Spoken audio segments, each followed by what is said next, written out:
Ariel Helwani, just moments after UFC 181 here in Las Vegas, Nevada, and we are here alongside the one and only CM Punk, who earlier this evening, it was announced, has signed a deal with the UFC. He has moved from the world of professional wrestling to mixed martial arts officially. We are a couple hours removed from you making your debut on UFC pay-per-view TV. How surreal is all of this? It's pretty surreal, you know. I got to immediately comment about how nice a lot of people have been to me. A lot of fighters who probably don't need to be nice to me are being super, super nice to me. It's very cool. A lot of welcome to the family. Feels nice. I'm still waiting for that adrenaline dump. It hasn't happened yet, so I might have to go hit some pads or something. I don't know, to dispel this nervous energy I have. Who are some of the people that reached out? Literally on the way here, just ran into Misha Tate and Brian Caraway. Carla Esparza was super nice. Joseph Benavidez was super nice. I'm getting texts from Cole Miller, Micah Miller, all the guys at American Top Team who, take the time out of celebrating Robbie Lawler's big win just to, introduce themselves to me, and it's a lot of fun. Daniel Cormier is going banana. That one doesn't surprise me. Yeah, he's going crazy. I love it. Are you surprised by this in the sense that, did you think you would come here and you'd be a hated man, or knowing a little bit about MMA? No, you are surprised. A little bit surprised, but that just could be because I might be a pessimist. I don't know if you know that about me. I brace myself for the worst, and I'm sure the worst is still out there. That's why I'm staying off of Twitter, because I'm going to ride this high, and I know I have a lot of work ahead of me. I'm going to give myself to this business, and I know it's whatever I put out, I'm going to get back. So I'm excited. It's just cool to be welcomed by guys and girls who don't necessarily need to be as welcoming. I would understand the chip on their shoulder thing of the pro wrestling guy coming into the fighting world. What do you think they're saying on Twitter? I'm sure it's 50-50. I'm sure there's a lot of hate. I'm sure there's a lot of, phony pro wrestler guy. I'm sure there's a lot of, can he fight? Which is a question I almost don't understand. Can he fight? Well, I guess we're going to find out. He has an 0-0 record. Well, if I was going to listen to all the naysayers and all the negativity, you got to start somewhere. I'm just fortunate to have such a pretty face that everybody wants to see that I'm starting in the UFC. I answered this in the presser, I would have started somewhere if Dana Lorenzo told me to go pound sand. I would have fought somewhere else. This isn't about UFC. This isn't about the money. And don't get that mistaken. I still enjoy getting paid, but this is very much about the journey, about getting to that first fight, and about competing and showing everybody what's inside of me, what I know is inside of me. Can you recall the first time that thought entered your mind? Because, right now, obviously you may be a little down on the world of pro wrestling, and, you left and you said, at least for now, you have no interest in going back. But there was a time when you loved it and you were probably very content doing it. When's the first time it entered your mind that this is something I'd really love to try? I think because obviously the world of pro wrestling, somebody picks the winners and the losers, and after a while it kind of wears on you. It's a very bipolar business. I would just like to get back what I give, and I never felt I got that back. I felt I would be giving 100%, and I would get back maybe 30%. And then when your checks start to go down and nothing's fun anymore, it's time to move on. And I realize a lot of people are going to say, oh, he's 36, he's this, he's that. But, if I was to step in the cage tomorrow, I think the only credit I could possibly receive is that I had the balls to do it. I have the balls to do it, and I also have the wherewithal to prepare for it. So, it's training. I'm going to be prepared. When you left this time last year, a little over, 11 or so months ago, in your mind, were you saying that's where I'm going, or did it only come afterwards? No, 100%. Really? You knew back then? Yeah. I was in your kitchen, and we were talking about... Dude, go back and watch that interview. Yeah. Go back and watch that interview. And knowing now what you know, watch my body language and watch how I answer some stuff. I'm still trying to be like, yeah, it's fun, and yeah. And I'm just not even there. My heart's not there. I was thinking of this moment, Do you regret, in a sense, re-signing a few years back and not doing this sooner? I'm not a guy who lives with regret. It's one of the big reasons I'm doing this, because I would absolutely regret if I did not give this a shot. There's a small part of me that wishes I did this sooner, but you can't look back on your life with that kind of regret. There's a lot of experiences I enjoyed, so I wouldn't really trade them, for the world. If I had the old DeLorean with the flux capacitor, I'd go back and stop Hitler. I wouldn't try to, not sign a contract with WWE. We've talked about your training and your background in martial arts in the past, but since you've left WWE and this sort of time off that you've had, what have you been doing? Because I said to you yesterday, it's clear that you've lost weight. So obviously you're active and not just sitting on the couch watching Blackhawks games. But what are you doing as far as... I do a lot of that. I do a lot of that. So you're not far off. But no, I've been very active. I mean, I took time off from pretty much everything. I got fatter than I was known for being, and working the weight off and getting back into shape has actually been more fun now.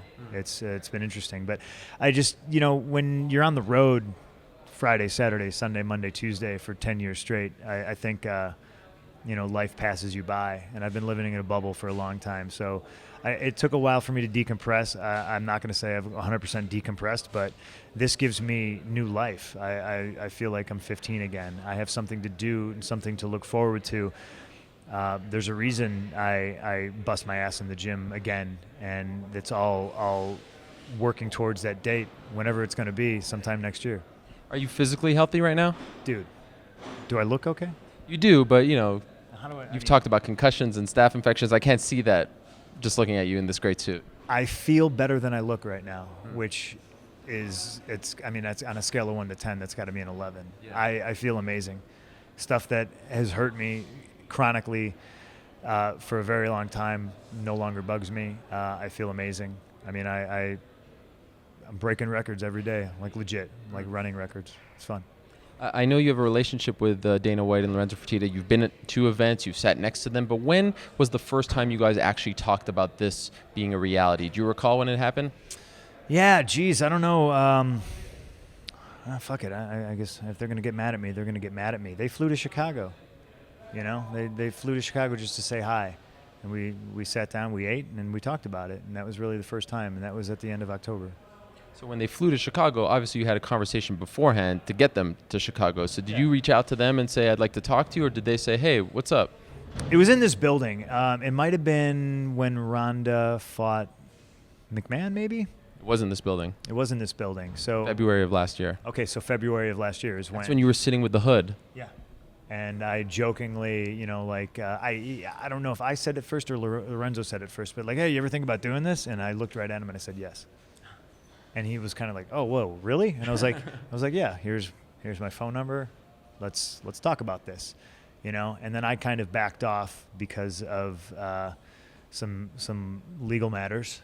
And once all that was cleared up, it was full speed ahead.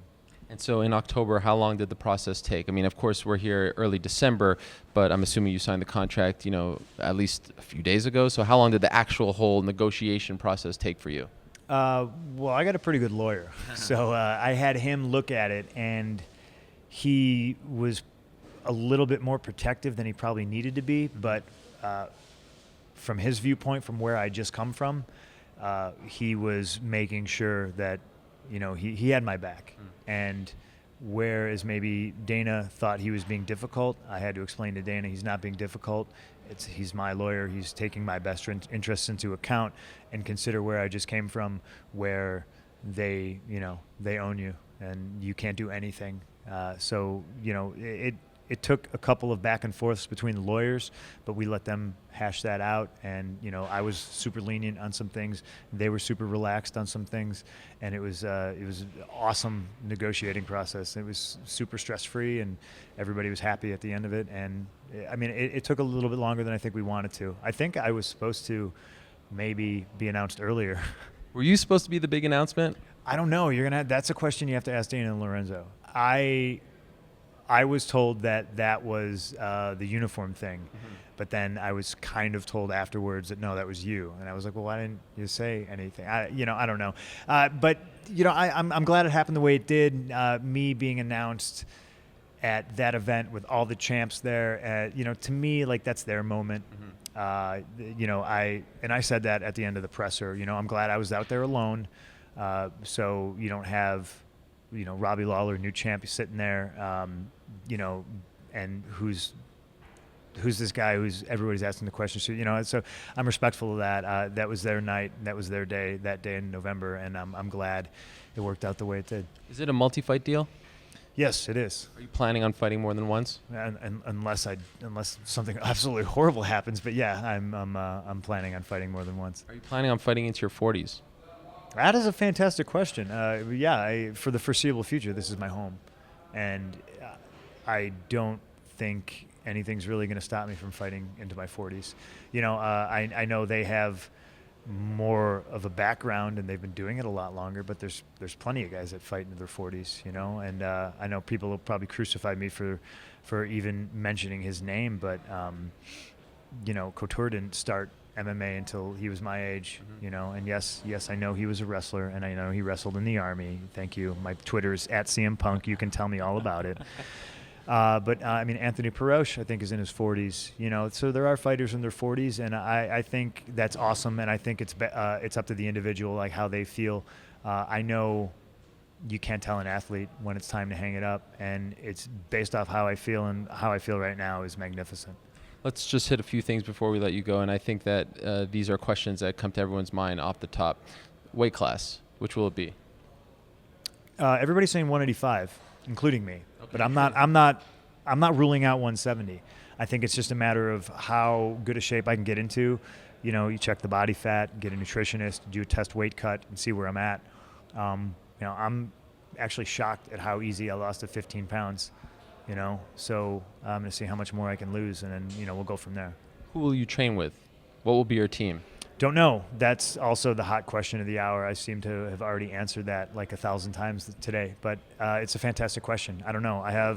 Fortunate to have a lot of friends who have already texted me and said, come here. DC said, come to AKA. I already have a rapport with Duke Rufus.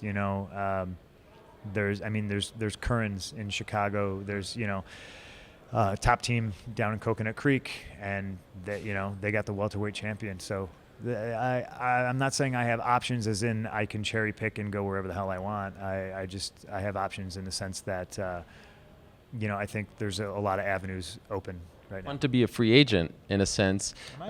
Am I a free agent? Well, in that sense, you are. I guess you're right. I'll own it. Yeah, absolutely. It's fun. Yeah, I got to find the place that's best for me. When do you want to decide? Like, when do you want to settle in? ASAP. We're going to figure it out right away.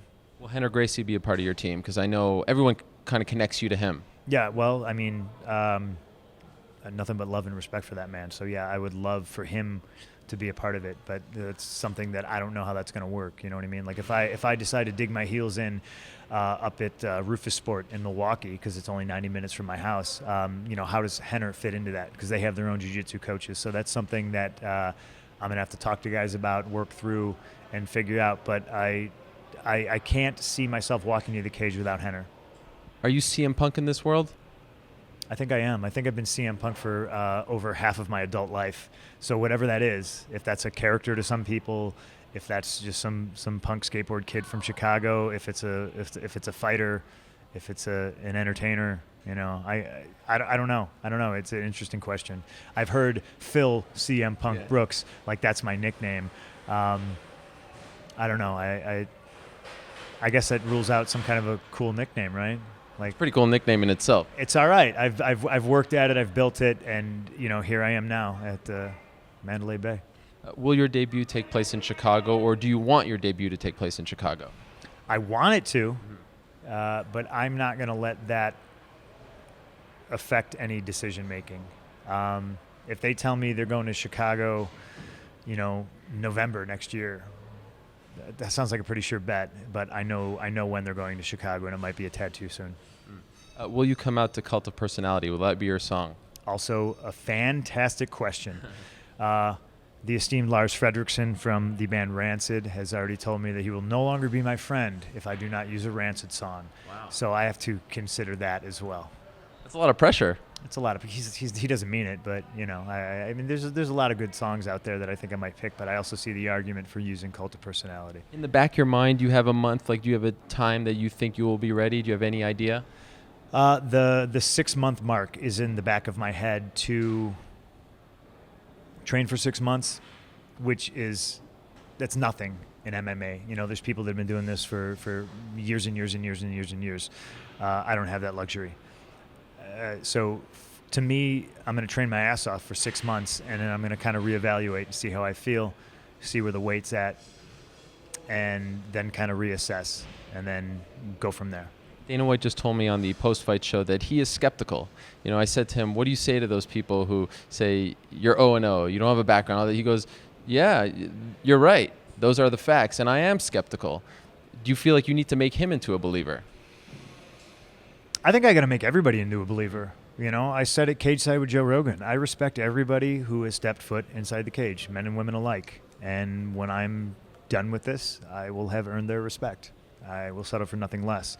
It's my position to not make a mockery of this sport, but ultimately it's two people inside a cage trying to punch each other in the face, and there's nothing really artistic about that when you get down to it. So. Skeptics be skeptical. That's your job. My job is to prove everybody wrong. If you're a middleweight and Chris Weidman is a 10 on this scale that I'm making up right now, where is CM Punk? Right now? Yeah. Oh, geez. People are going to crucify me for this, too. I'm at 11. Are we talking about looks, right? Yeah, exactly. Looks and yes. Dress? Yes. Okay, then yes, in that case, I'm an 11, Weidman. As far as skills? As far as skills, I mean, come on. Would you say you're 1, or do you think that we don't know anything about your skills? Yeah, I know. But you're putting me up against the middleweight. He's the number champion. 1. I'm not saying to go. I'm just saying on this scale. So 1 would be. I'm a 1. I'm a 1. And the haters out there, you can call me a 0. That's cool. At CM Punk. Are you ready for all of that? What's going to come? Because that will be the topic from here until your debut. Are you ready for all the criticism?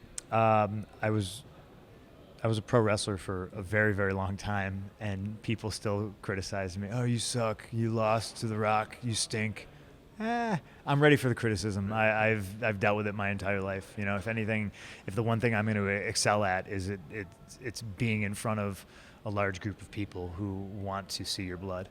What do you think your former boss thinks about all this? Don't care. Do you think they even know? I think they know, and I think they're going to do their best to pretend like they don't. Because remember, the UFC is not competition. Do you think your debut will be on pay-per-view? Yes. Okay. Final question.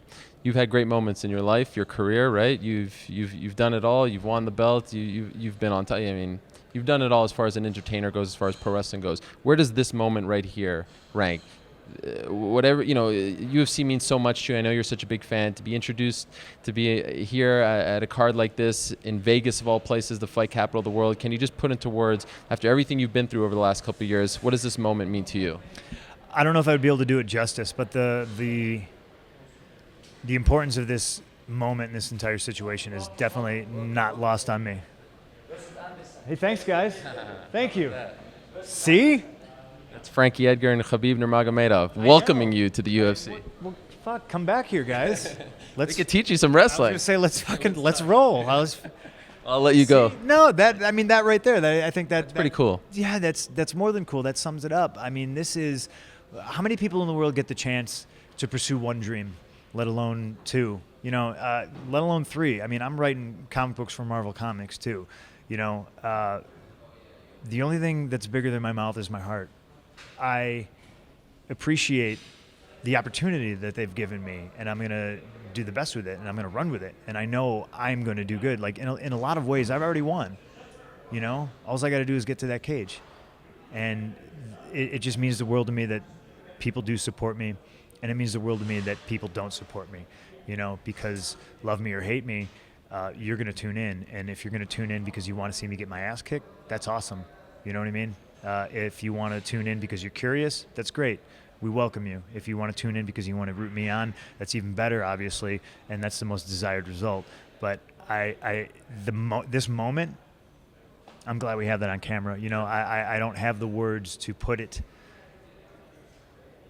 out there that would reflect exactly how I feel. You know, I've been on cloud 9 the entire day. I got nervous. I haven't gotten nervous in I don't know how long. You know, and that it's such a good feeling. It's a good nervous. You know. So one thing I don't think I'll ever have to worry about is hearing Joe Rogan say, "Oh, CM Punk's got to deal with the adrenaline dump." Right. I'll be okay. Congratulations. Thank you. Pretty cool that I think it says a lot about this sport. Perhaps your former form of entertainment was a little exclusive, and to have champions like that welcoming you with open arms, I think it says a lot about where you are right now and what people think of you. So congratulations. I will not wish you luck. I learned that lesson. But I can't wait to watch this whole thing unfold. Can't wait to watch this ride. Neither can I. It's going to be fun. Thank you. Thank you.